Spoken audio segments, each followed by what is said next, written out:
The room that only exists at 3:33 a.m. Part 1. The first night. Ethan Ward had never believed in omens, not in the whispered warnings that passed through his grandmother's tongue, nor in the strange patterns that the wind carved on cold windows during winter nights. He was a logical man, or at least he had been before the first night he woke up at 3:33 a.m. and saw the door. Not his door. Not any door he remembered ever having in his apartment. But a door that should not have existed at all. A door that sat quietly at the end of his hallway, where only a plain, empty wall had always been. The moment Ethan saw it, still half asleep and wrapped in the haze of night, his breath condensed in front of him, as if the air around that single, ordinary-looking wooden door was 10 degrees colder than the rest of the apartment.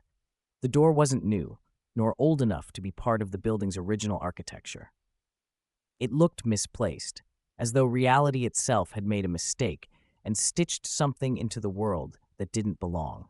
A dark line of shadow seeped from the thin gap beneath the door, stretching across the hallway floor like ink spilled from an unseen hand.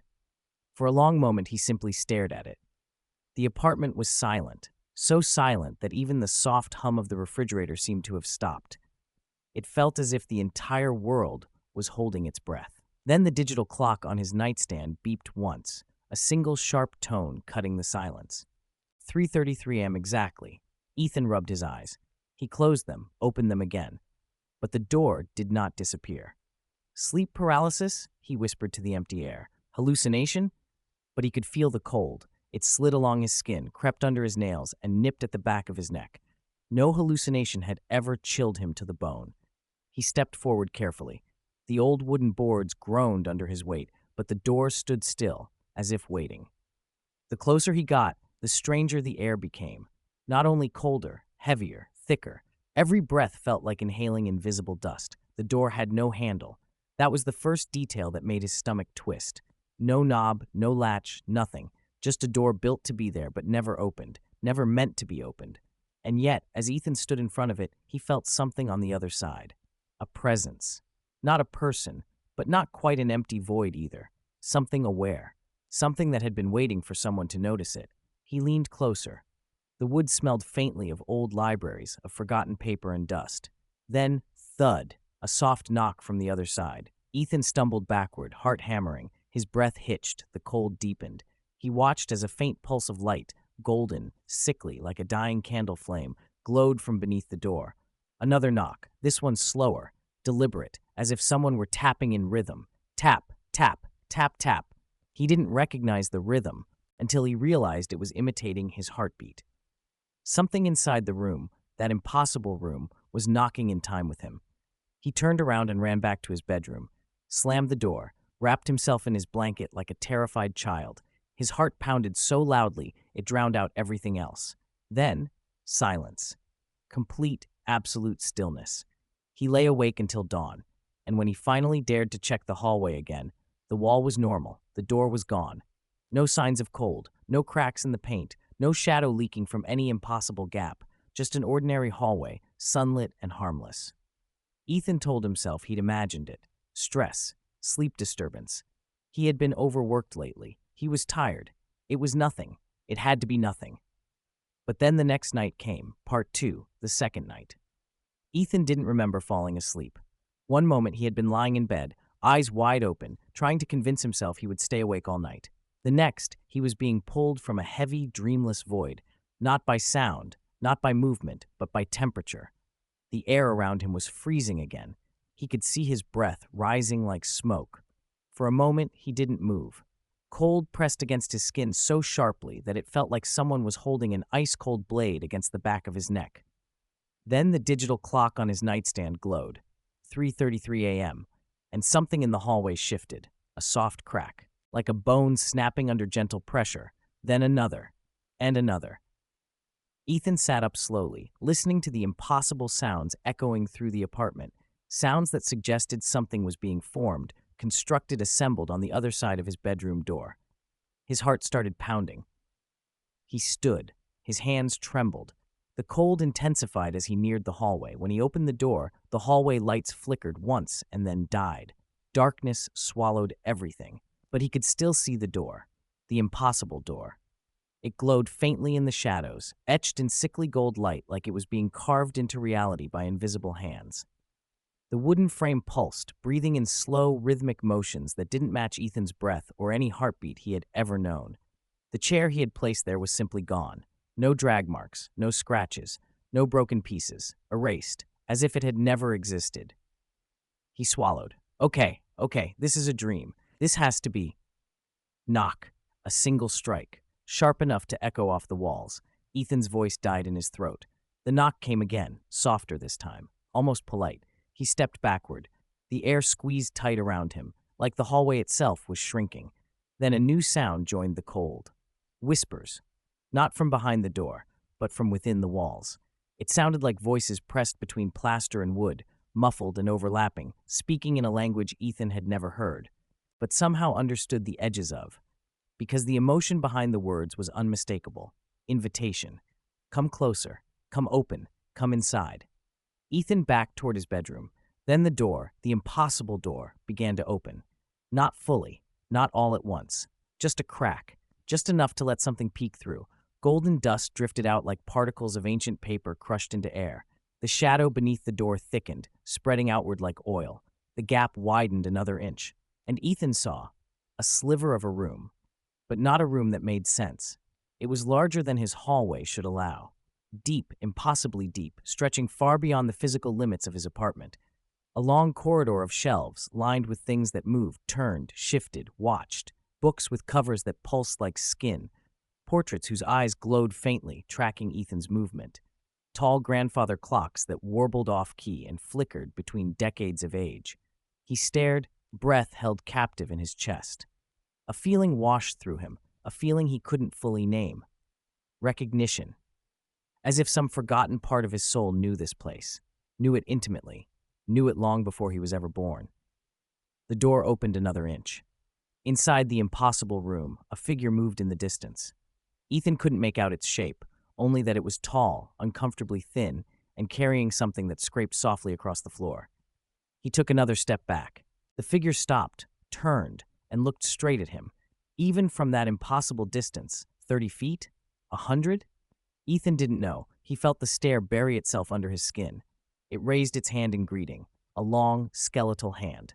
Ethan bolted. He slammed his bedroom door shut and locked it, even though locks meant nothing to things that appeared in walls at specific times of night. Footsteps echoed in the hallway, slow, measured, following him, stopping right outside the bedroom. He pressed his ear to the door. Silence. Then, tap, directly behind the wood. He backed away until his legs hit the bed. The footsteps stopped, the cold receded, and once again, the apartment fell silent. Ethan didn't open the door until morning. When sunlight finally poured in, the door was gone. The wall was normal. Everything was warm again. But on the floor where the door had stood lay the chair, perfectly intact, but covered in fingerprints that were far too long to belong to any human hand. Part 3. The third night. Ethan spent the entire next day pretending nothing had happened, pretending he hadn't seen a door materialize from thin air, pretending a corridor longer than physics allowed didn't stretch beyond it, pretending a figure hadn't stared at him with a gaze cold enough to freeze marrow. But pretending was exhausting. The chair he'd found that morning, resting neatly where the impossible door had been, was the worst part. It looked untouched, not a scratch, not a dent, but the fingerprints, long, thin, as if someone had pressed their hand into the material with slow, deliberate care. Every time he looked at them, his stomach twisted.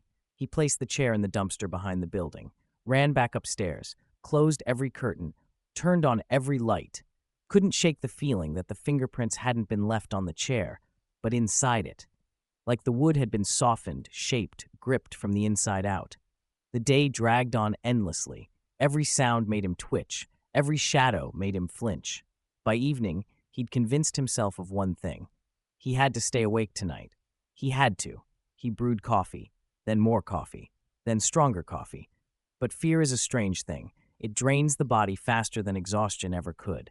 By midnight, Ethan felt heavy and disoriented. By 1 a.m., his eyes burned.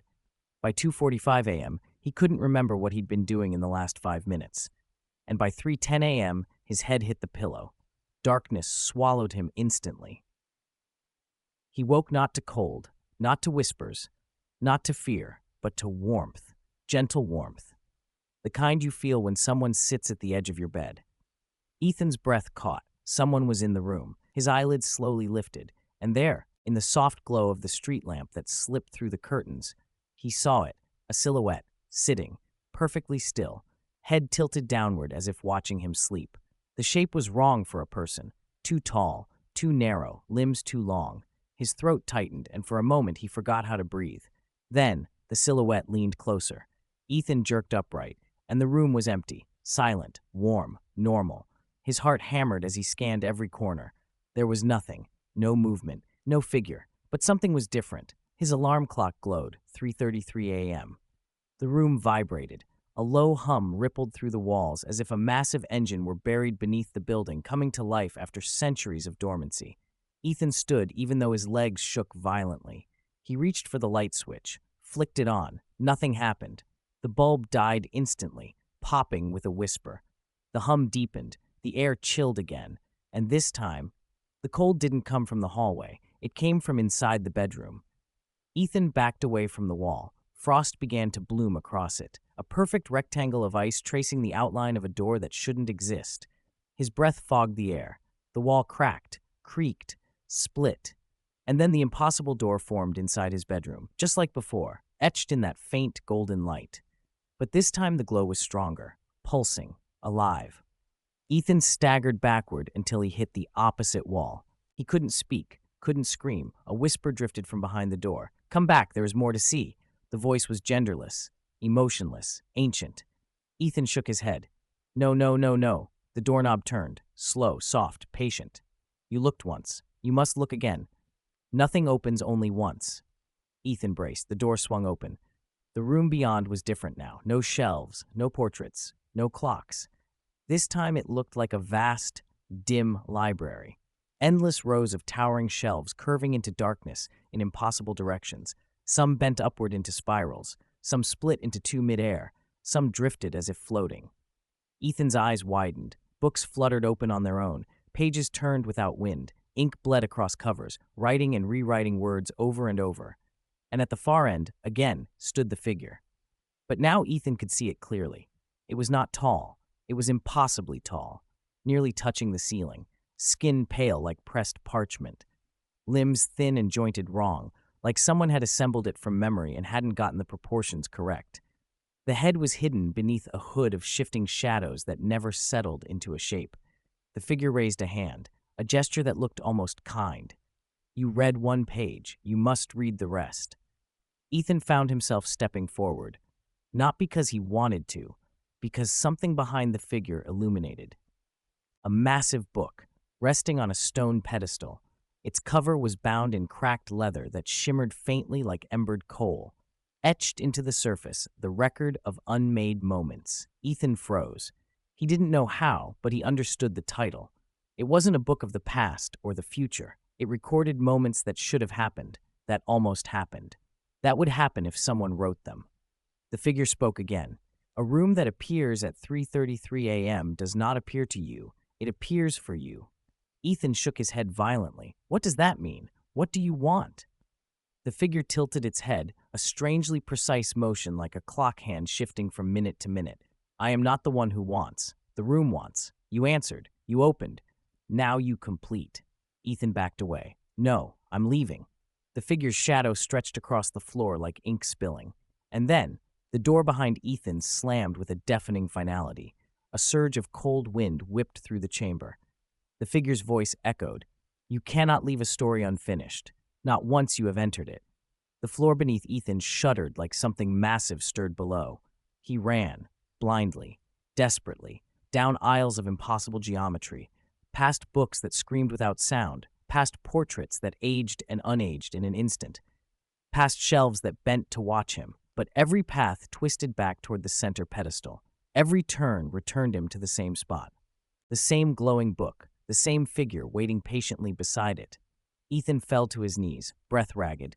"What do you want from me?" The figure stepped closer. For the first time, he saw its face. Nothing but moving darkness, shapes trying to form features but never succeeding.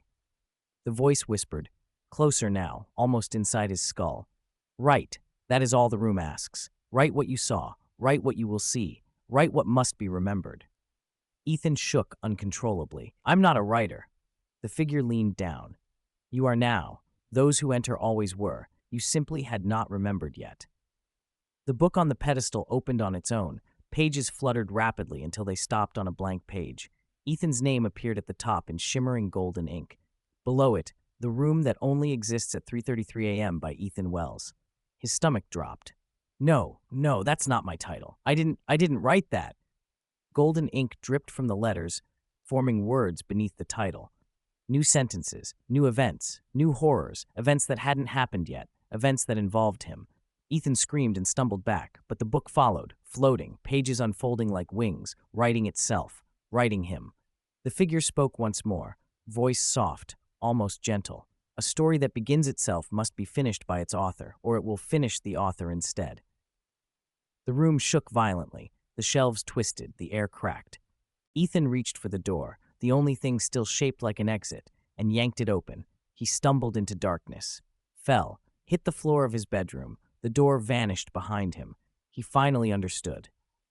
And his alarm clock changed. It no longer displayed the time. It displayed a sentence. The room returns tonight at 3:33 a.m. for the next chapter.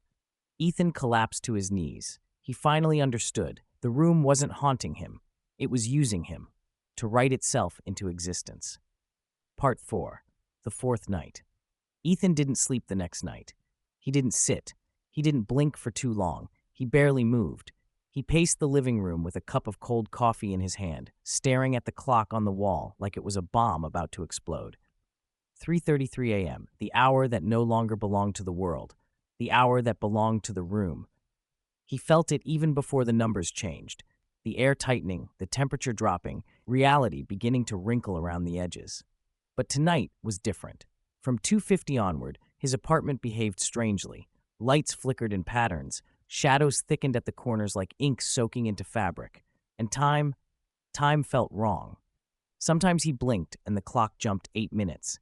Sometimes he stared at it and the second hand didn't move at all.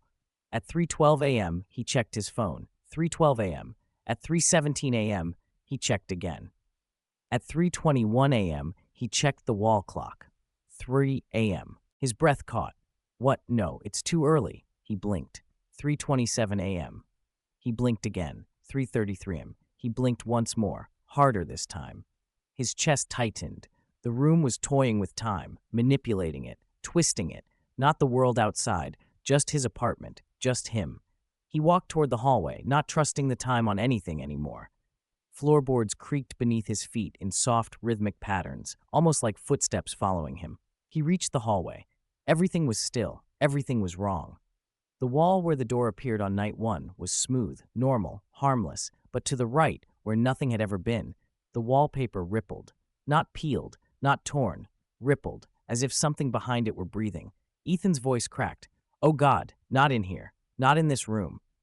The wallpaper bulged outward like swollen skin, then began to stretch. Sharp cracks formed, cold seeped through the widening fissures. A doorknob pushed from beneath the wallpaper, warping the surface.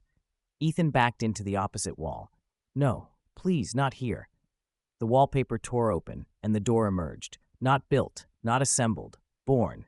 It pushed through the wall like an egg hatching, wooden frame snapping into shape, golden light pulsing like a heartbeat from its edges. The doorknob turned slowly. Ethan whispered, "Don't open." But the door did. This time, the corridor was closer. Before, the room had stretched impossibly deep, a labyrinth of shelves and shifting geometry. Tonight, it was only a few steps away. No long hallway, no vast library, just a single chamber. A circular room lined with shelves that curved inward like ribs. Floating candles hovered above, casting golden light on the center pedestal. The same pedestal, same book. Only now, the book was no longer closed. It was open, waiting.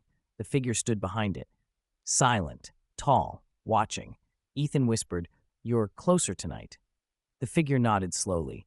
"You are progressing. The room moves as you move." Ethan swallowed.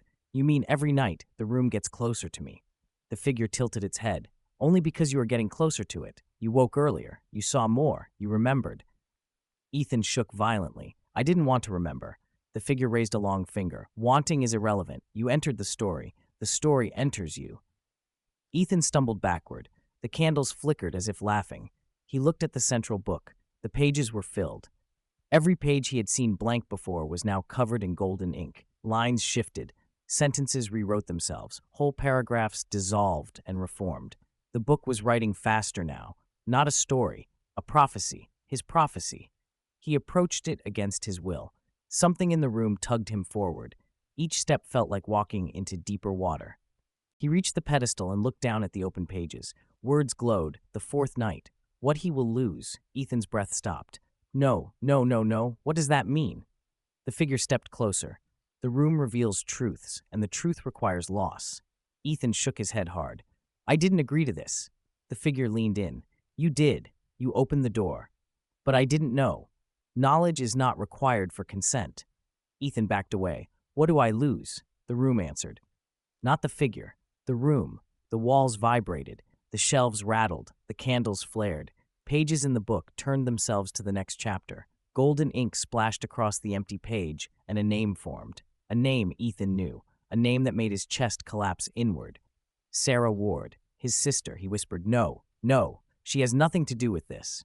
The page shifted, and more words formed beneath her name.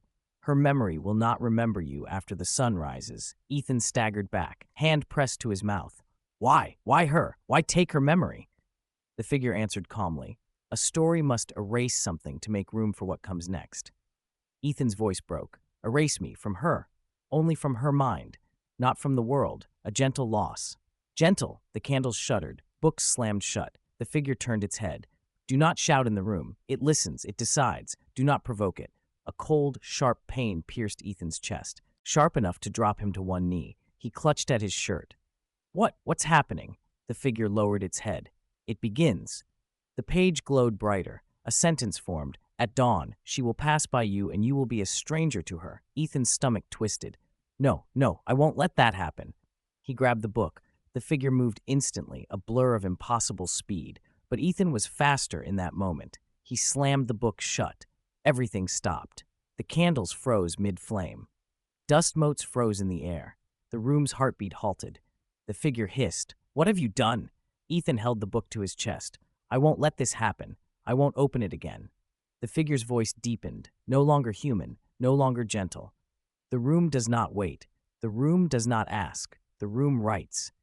Ethan ran. He sprinted toward the door. The corridor shrank as he reached it. The walls bent inward. Shelves closed like jaws. Candles snapped out one by one. The figure screamed behind him. You cannot leave with what was not yours. But Ethan burst through the door and landed back in his hallway. The book shot from his hands, sliding across the floor as the door slammed violently shut behind him. He crawled backward. The doorknob twisted. The door shook. Voices rose behind it, hundreds of them, screaming in every tongue imaginable. Ethan screamed back, Stay away from me! The door stopped shaking. Then it simply faded, disintegrated into dust, vanished, gone. Ethan sat there shaking, panting, heart racing. Then his phone buzzed, a message from his sister. Morning coffee tomorrow? Miss you. Ethan burst into tears. He texted back instantly. Yes, please. He wiped his face, then he froze. In the corner of the screen, the time displayed 3:34 a.m., and beneath it, reminder added, the room returns for what you stole at 3:33 a.m. tomorrow. Ethan dropped the phone. Part fee. The day that didn't fully happen. Ethan didn't remember how he fell asleep. Last thing he recalled was sitting on the hallway floor with his back against the wall, staring at the spot where the door had vanished, the echo of the room's fury still ringing in his bones. His sister's text had sat on the screen like a promise he didn't deserve. Morning coffee tomorrow? Miss you. He'd said yes. He'd promised. Now he wasn't sure whom he had made that promise to. Sarah, or the thing inside the room.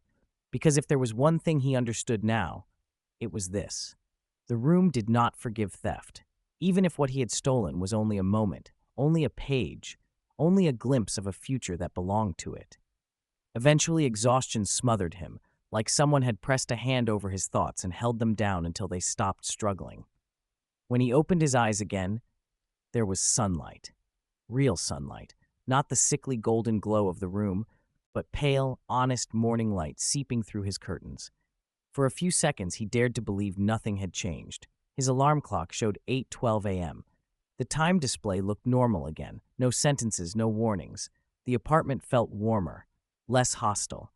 He even heard a car horn outside, a neighbor arguing on the phone down the hall, the mundane chaos of life returning to its schedule. He almost laughed. Almost. Then he remembered the book. His gaze snapped to the hallway. The floor was bare. No leather-bound monster of prophecy, no impossible weight on the wood. The book was gone. He wasn't sure whether that was good or very, very bad. He checked his phone, hands still shaking, no new messages. Sarah's text from last night was still there. He scrolled. His reply was still beneath it. Yes, please, he exhaled. Okay, coffee. Normal human interaction, we can do this. He showered, dressed too quickly, almost put his shirt on inside out, and walked out of the apartment building like a man taking his first steps after spending years underground. Everything outside was painfully ordinary. Buses roared, people hurried past, clutching coffee cups and backpacks. A dog barked at a pigeon with more passion than sense. Ethan's heart pounded anyway. He could feel the 333 hanging at the edge of his day, like a storm scheduled for later. But right now, it was only morning. Only 08:47 a.m. He reached the cafe they always met at. It was small, independent, the kind of place that played jazz quietly in the background and never quite smelled like it finished being painted. Through the window, he saw her. Sarah. Sitting at their usual table near the back, same messy dark hair tied into a knot, same oversized cardigan she always wore regardless of season, same habit of stirring her coffee long after the sugar had dissolved. He felt something in his chest loosen. She was still here. She was still her. He opened the door. The bell chimed softly. She didn't look up. He walked over, hands in his pockets. "Hey," he said. "Sorry I'm a little late." Her stirring stopped. She looked up at him. Her eyes were the same hazel as his, but the way they looked at him, like he was a stranger asking for directions on the street. "Are you," she began slowly, polite, careful, "waiting for someone?" The words hit him harder than any physical blow. He stared. "What?" She frowned slightly, putting the spoon down. "I don't mean to be rude. It's just," she gestured to the chair opposite her. "This table is usually where I meet my brother, and I'm just making sure you're not about to sit here by mistake." The room tilted for a second. The jazz in the background warped into a distant echo. The clink of cups and low murmur of conversation became distant, as if someone had pressed his head underwater. "Sarah," he said. The name tasted strange, like a word he shouldn't be able to say. Her expression flickered. "Do I know you?" she asked softly. His throat closed. He pulled the chair out anyway and sat. People around them moved, laughed, sipped coffee, checked their phones. In some other slice of reality, this was a completely unremarkable morning. "Sarah," he repeated, leaning forward. "I'm Ethan." Her face didn't change. The familiar wrinkle appeared between her brows, the one that surfaced whenever she did mental math or tried to remember the name of an actor in a movie. She studied him carefully. "I'm sorry," she said. "Should I know you from work? University? Hospital?" Hospital. The word cut a little too deep. He laughed weakly. "It's me," he said. "Your brother, Ethan, Ward. His voice shook. "We used to come here after Dad's chemo appointments because the hospital coffee tasted like burnt mud." He watched the words land. She listened, brows furrowed, eyes searched his face. "It sounds like something I would do," she said slowly, "but I don't have a brother." His entire body went cold. "No, that's not how memory works, Sarah. You can't just— We had birthdays together. We fought over the front seat. We broke Mom's favorite lamp and blamed the cat." Her eyes softened. "I think you've mistaken me for someone else," she said gently. "My name is Sarah, but I grew up an only child." He almost stood up, almost walked away, almost shouted. Instead, he grabbed the edge of the table to anchor himself. The room, the book, the golden ink. "Her memory will not remember you after the sun rises." He thought he'd stopped it by stealing the book. He swallowed hard. "When is your birthday?" he asked. She hesitated. "February 12th. He nodded. "What was your first pet?" "Hamster," she said, "named Jupiter." "What's your favorite color?" "Forest green." "What's the scar on your knee from?" She blinked. "What scar?" He stared. You fell from the old sycamore tree in Dad's garden. Stitches. 6. You cried for half an hour because you thought they'd sew your legs shut forever. She laughed.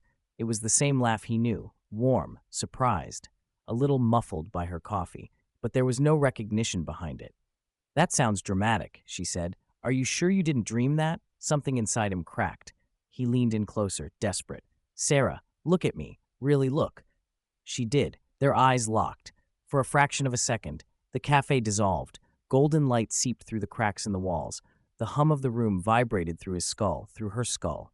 Behind her, for just a heartbeat, he saw shelves, floating candles, pages turning. Her pupils dilated. She sucked in a breath.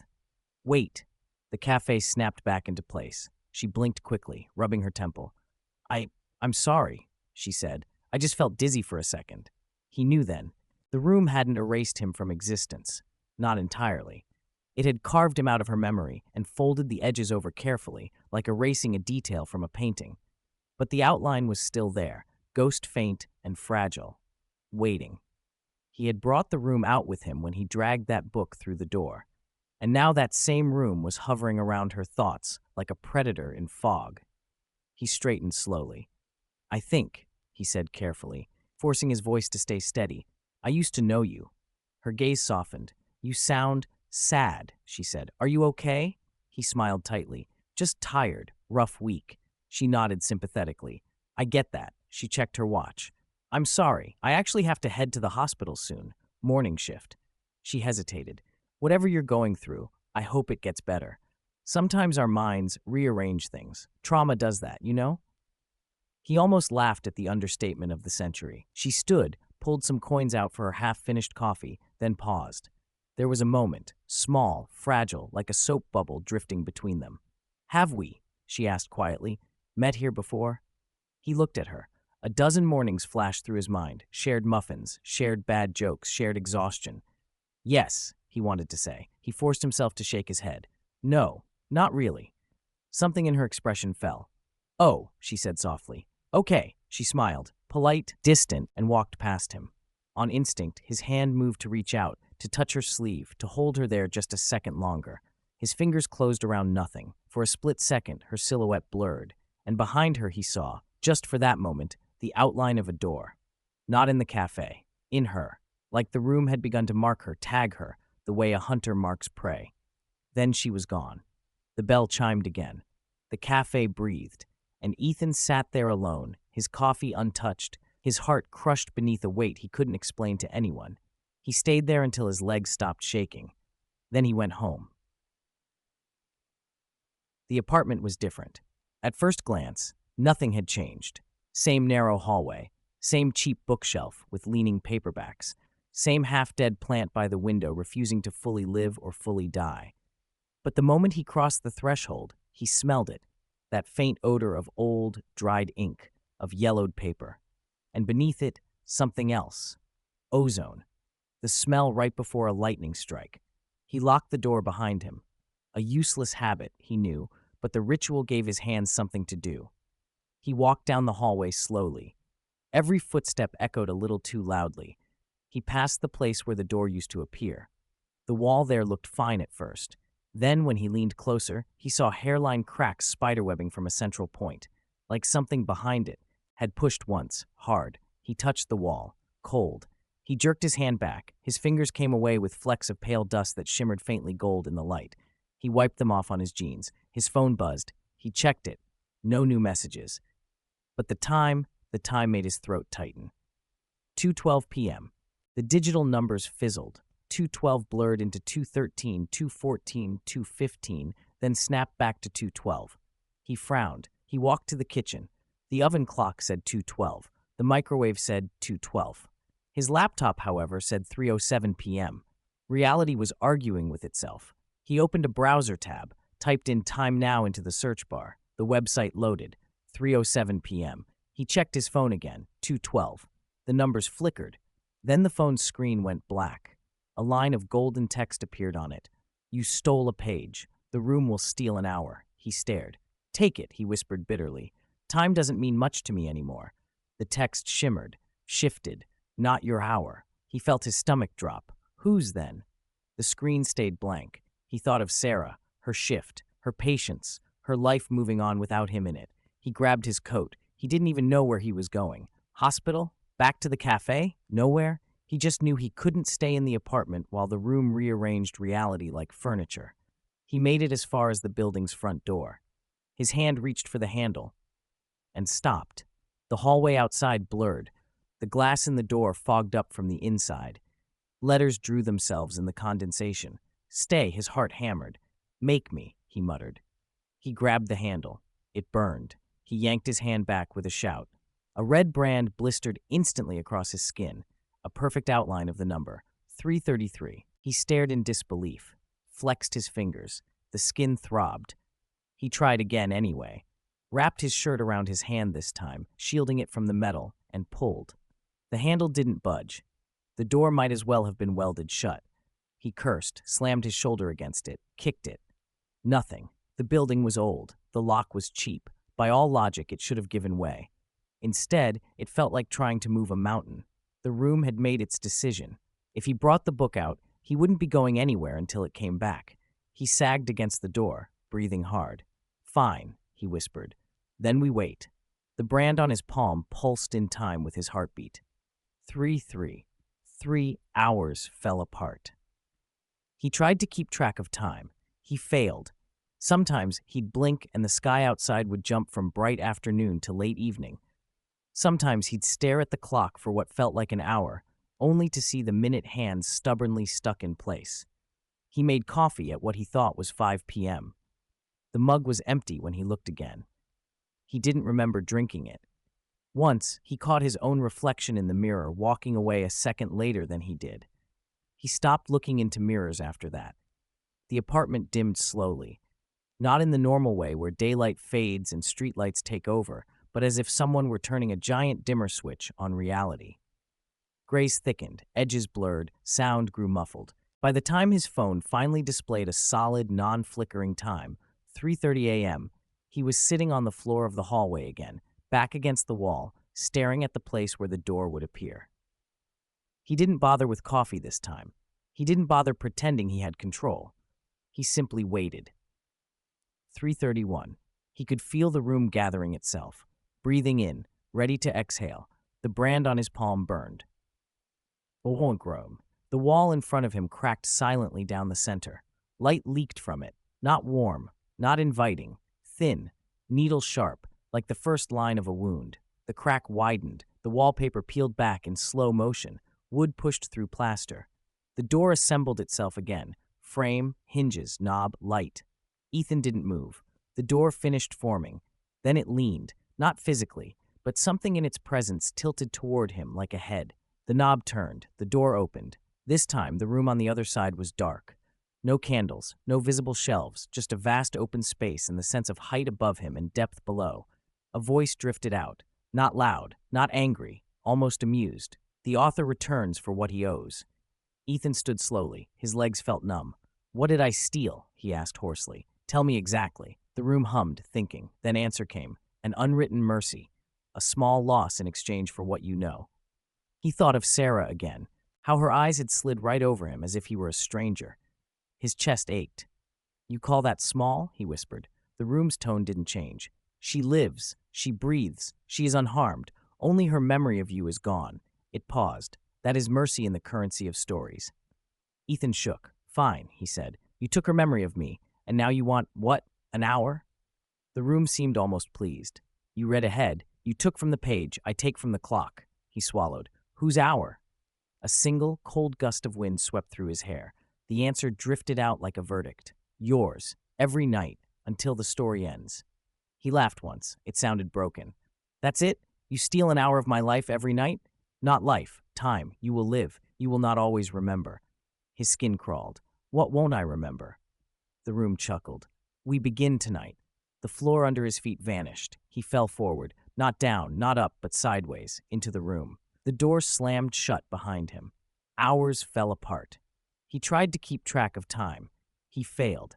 Sometimes he'd blink and the sky outside would jump from bright afternoon to late evening. Sometimes he'd stare at the clock for what felt like an hour, only to see the minute hand stubbornly stuck in place.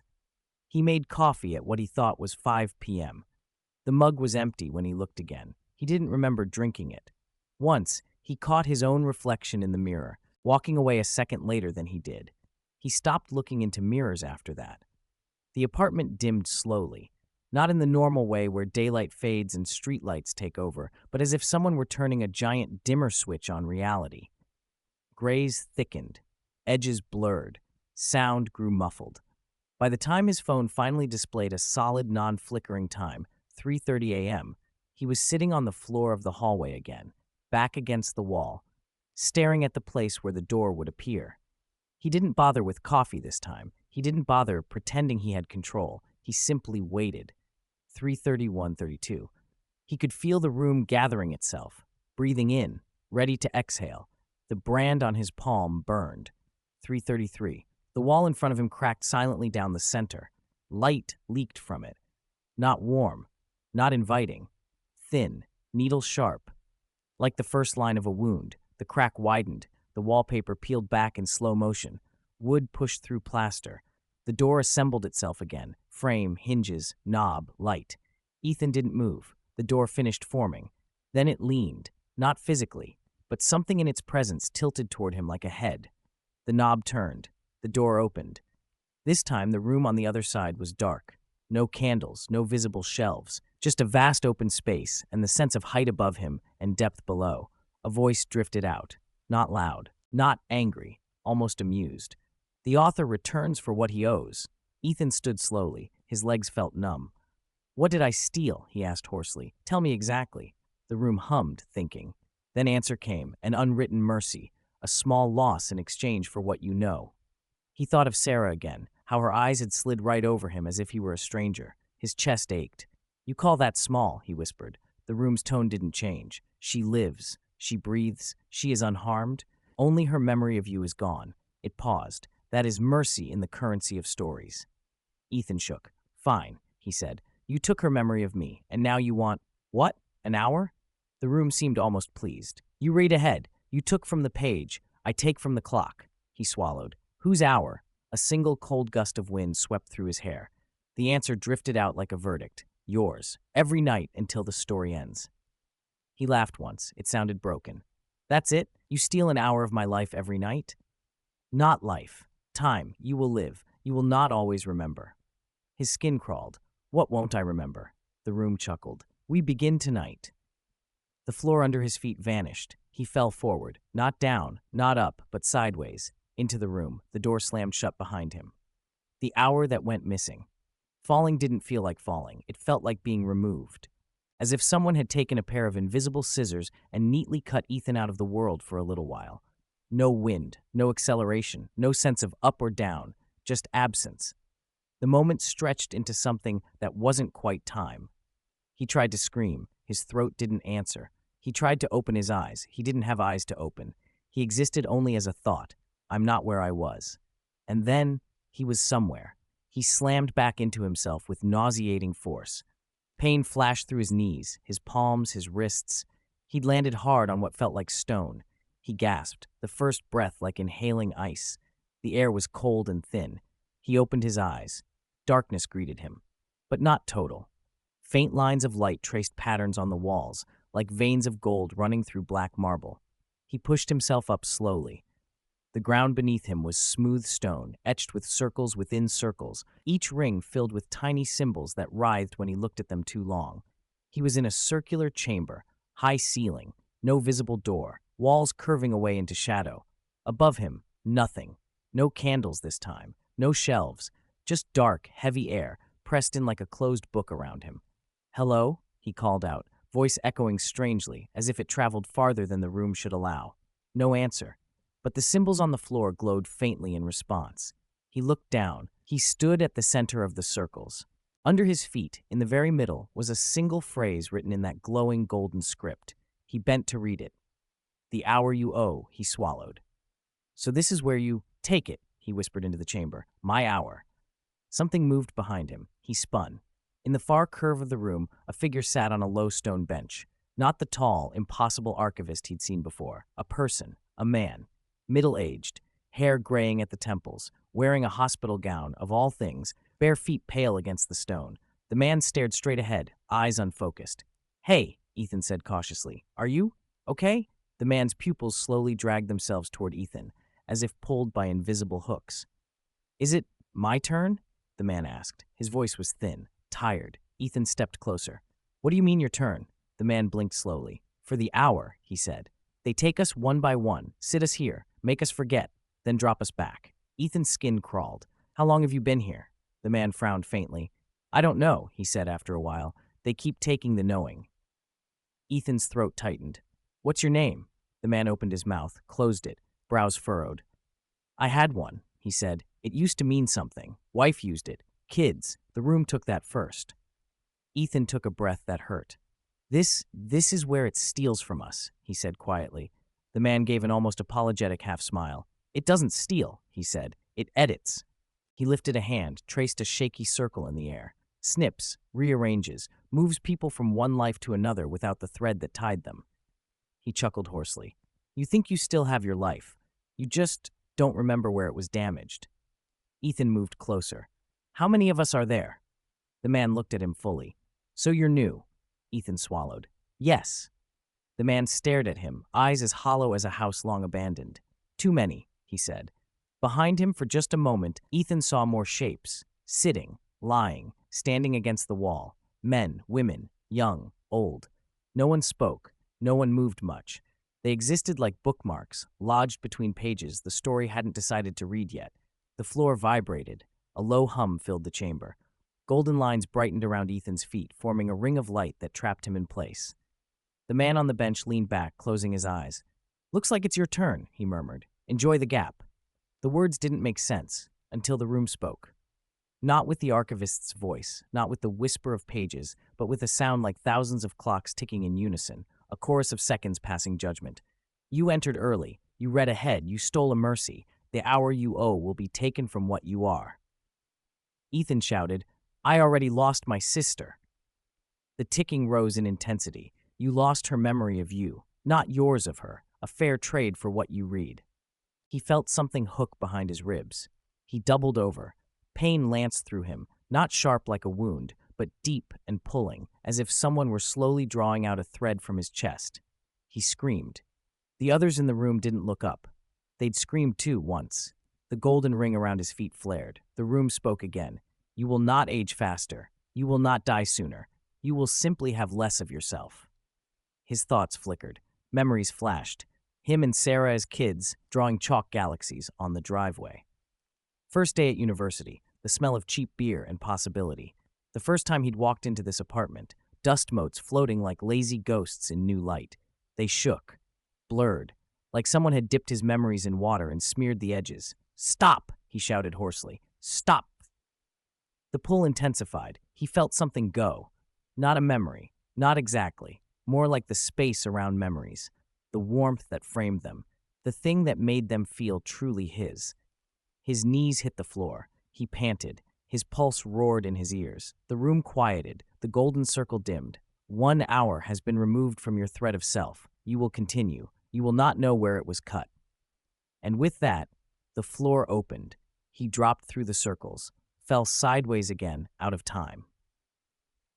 He woke up on the couch. The TV was on, showing a muted infomercial about knives that could supposedly cut through bricks.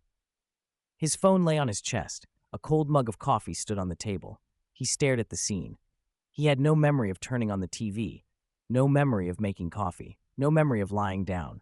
The remote was on the floor, half under the couch. He checked the time, 4:42 a.m. His palm burned. He turned it over. The red brand of 333 pulsed once, then cooled.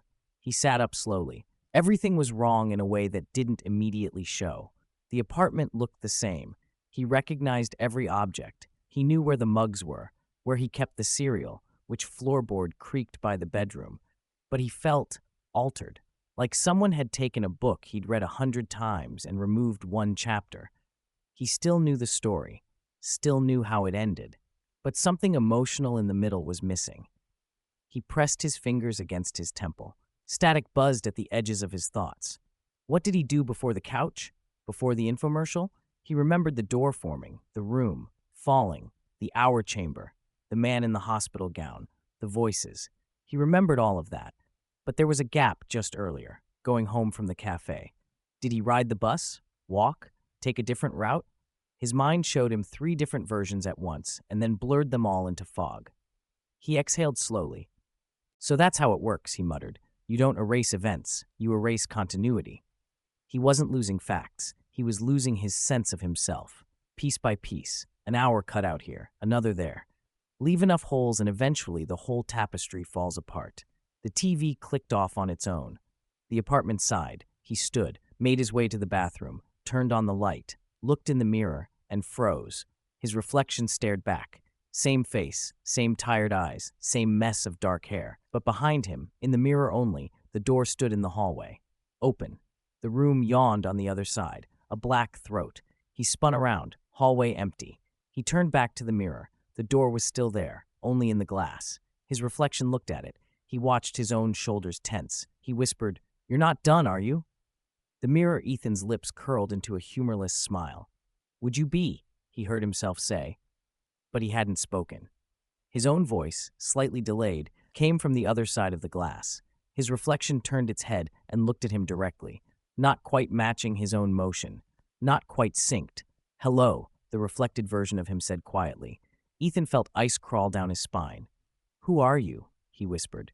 His reflection tilted its head in a familiar way. "I'm you," it said, from another version of tonight, the hour they cut. Ethan's mouth went dry. "That's not possible." The reflection looked at the door behind it. "She doesn't throw away what she cuts," it said. "The room keeps scraps, in case it needs to use them later." Ethan took a step closer. "If you're me," he said, voice trembling, "what do you remember that I don't?" The reflection smiled sadly. "Sarah," it said. The name was a knife. "What about her?" The reflected Ethan's eyes softened. "I stayed," he said, "after the cafe." Ethan swallowed. "Stayed where?" "In the doorway of her hospital," the reflection said. "I watched her for an hour. Just watched. I couldn't walk inside, couldn't speak. I just stood there in the cold and tried to memorize her, as if that could keep me from losing her completely." Ethan's eyes burned. "I don't remember doing that." "I know," the reflection said. "That's the hour she took." He pressed his hand against the mirror. The glass was warm. "You're trapped there?" he asked. The reflection glanced back at the open door in the mirrored hallway. "For now," it said, "but she'll use me." Ethan's pulse skipped. "How?" The reflection looked straight at him. "Stories like this only end 2 ways," it said quietly. "Author leaves the room," it tapped the glass, "or the room leaves with the author." Ethan whispered, "What are you saying?" The reflection's eyes darkened. "You think she wants just 3:33, it asked. "Just 1 hour? No, she wants outside. She wants days, weeks, years." The mirror began to tremble. Hairline cracks leaked golden light. The reflection pressed its palm to the inside of the glass. "You brought her out when you dragged that book through," it said. "She's attached to you now. You're the spine she's written herself into." The words hit him like physical blows. "Then what do I do?" he whispered. "How do I stop it?" The reflection's smile was faint. "You already know," it said. "You saw it in the pages before you slammed the book."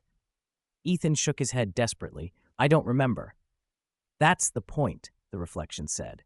The cracks in the mirror deepened. Dust sifted from the frame. The reflection spoke faster, voice warping like a VHS tape being chewed by a machine. "You don't need to remember the details," it said. "You only need to remember one thing." "What?" The room's hum grew louder. Somewhere beyond the walls, something paced. The reflection leaned in, forehead almost touching his. "When the room finally asks you to stay," it whispered, "don't." The mirror shattered outward. Glass slashed across his skin. He fell back, arms raised. The bathroom light blew. Darkness swallowed the small space. When he scrambled for the switch and flicked it again, the light turned on. The mirror was perfect. No cracks, no blood, just his own face. Alone. He stared at himself for a long time. Then he lifted his branded palm. The number for that cursed hour, 3:33, glowed faintly beneath the skin. He watched it pulse. A thought formed slowly. If the room wants me to stay, what happens if I go first? He looked toward the hallway. He knew what would be waiting there tomorrow night. The door, the room, the book, the next chapter. And somewhere between all of them, a choice he didn't yet remember making. Final chapter. The page that writes back. Ethan didn't remember walking to the bedroom.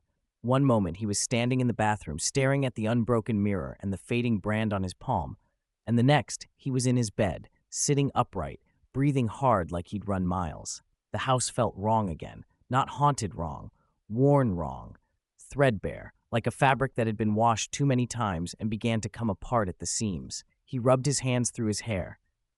"I won't let it happen," he whispered into the empty room. "I won't stay. I won't let you keep taking from me." The air thickened, as if reacting. His alarm clock glowed softly. He expected a sentence, a threat, a warning. Instead, it simply displayed a time, 3:29 a.m. And beneath it, "The final night begins soon."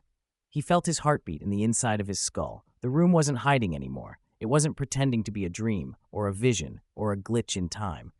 Tonight was the negotiation, or the execution. He stood slowly, legs trembling. For a second, the walls swayed, as if the whole apartment were a boat in deep water. He grabbed the windowsill for balance. Outside, the world was frozen, cars unmoving, a dog mid-step, a streetlight captured as it flickered, half lit, half dark. Time outside had stopped. The room had sealed him in for the final page. He whispered into the stillness. Okay, I'm ready." He wasn't, but the room didn't care. 3:32 a.m. The wall cracked, not like before, a single hairline fracture from which the door would form. This time the entire wall split downward like a wound reopening. Wood burst outward. Shattered plaster flew across the floor like bone fragments. Nails screeched as they bent themselves into shape. The door didn't appear. It forced itself into reality. Ethan's spine hit cold fear instantly. The brand on his palm flared hot, like fresh metal pressed to skin. The doorknob turned. The door swung open. A wave of golden-black wind poured into the room, snuffing out the lights, shaking the floorboards. Books fell off shelves. A picture frame shattered. The room's voice rolled out. The author returns to close his story.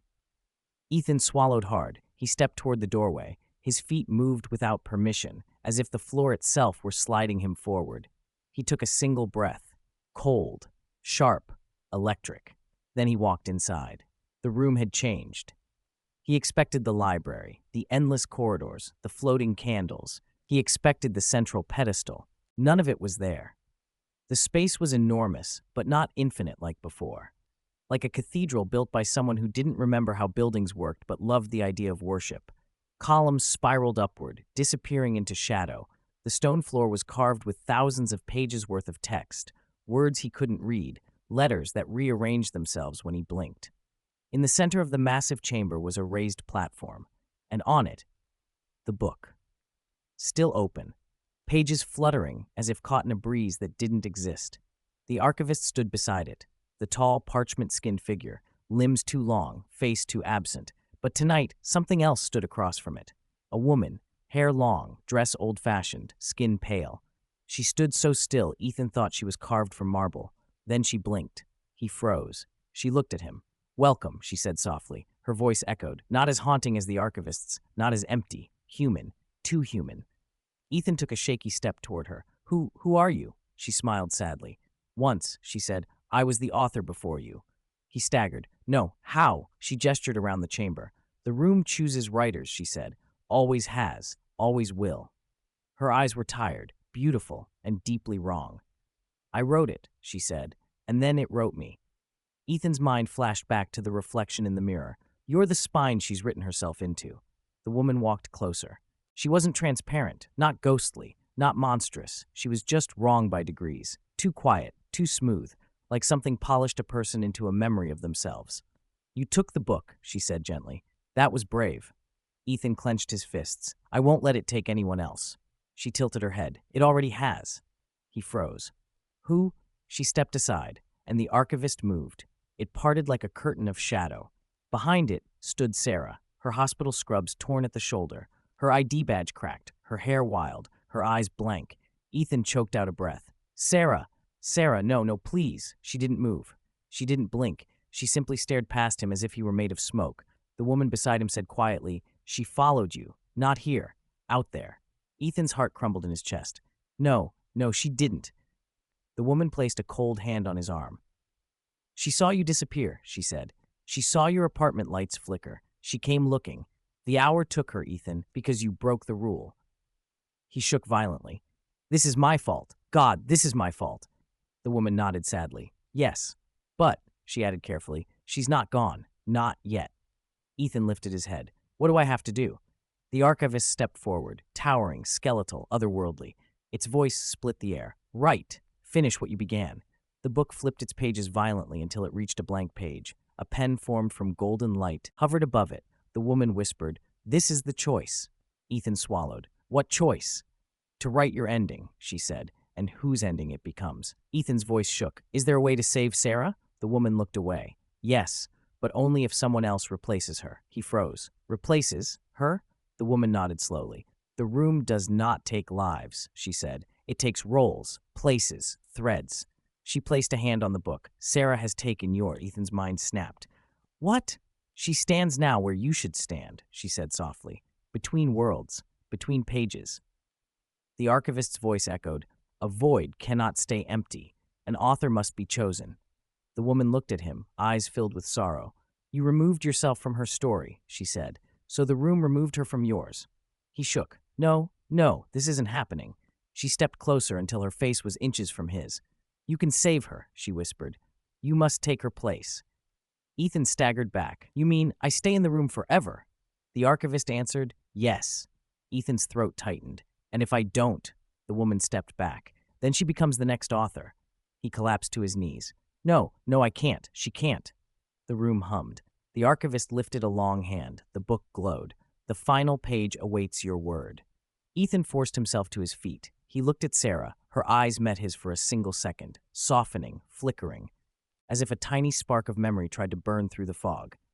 Ethan? She whispered. His heart broke. That was enough. He stepped onto the platform. The pen lifted. The archivist's voice rumbled. Choose. Ethan reached for the pen. His hand hovered above it. If I stay, he whispered, she goes home? The woman nodded. She wakes up safe in her bed, she said. She remembers a dream, not you, not the room, nothing of this. He breathed once. If she stays, the archivist answered, she stays for all nights and all 333s until another takes her place. The choice was a knife. He didn't hesitate. He picked up the pen. He wrote one line. Sarah returns home. Ethan stays behind. The ink flared. The room inhaled sharply. Sarah vanished, not violently, not painfully, but softly, like a candle gently blown out. She was gone. The woman exhaled. It is done. The archivist stepped aside. The book shut. Every shelf in the room folded inward. Pages rustled. Air thickened. And the entire chamber bowed to him. A throne of light formed behind him. The woman smiled sadly. Welcome, she whispered, to authorship. Ethan whispered, what happens now? The archivist's voice shook the walls. The room exists at 3:33 a.m. because you do. Ethan stepped toward the throne. His reflection's warning echoed, when the room asks you to stay, don't. He stopped. He turned, and he wrote one more line beneath the final sentence. The author leaves. The room convulsed. Walls shook violently. Shelves collapsed. Candles shattered into sparks. The woman screamed, what have you done? Ethan backed away from the book. I'm ending it. The archivist howled, no story ends until we say. The entire chamber tore itself apart. Symbols peeled from the walls. Pages burst into flame. Columns cracked in half. Golden black wind ripped through the room like a hurricane. Ethan ran. A door formed in the chaos. He sprinted toward it, every nerve screaming. Behind him, the archivist lunged. You cannot leave a story you began. Ethan threw himself toward the door. Light swallowed him. Light swallowed him. He awoke in his bed. Sunlight poured through the curtains. Real sunlight. Birds chirped outside. His phone buzzed. A text from Sarah. Good morning. I had a dream that you were really upset. Are you okay? Coffee today? Ethan smiled. A real smile. He typed back, yeah, I think I'm finally okay. He stood, looked at his hand. The brand was gone. He glanced at the hallway. The wall was unbroken, solid, normal. He exhaled. Goodbye, he whispered. But then, at the very edge of his hearing, from nowhere, from everywhere, a faint whisper. A story never ends, Ethan. It only waits. He froze. He turned slowly. The wall behind him was solid, but the minute hand on his clock twitched and landed against the number. He stared at it. The whisper faded for now.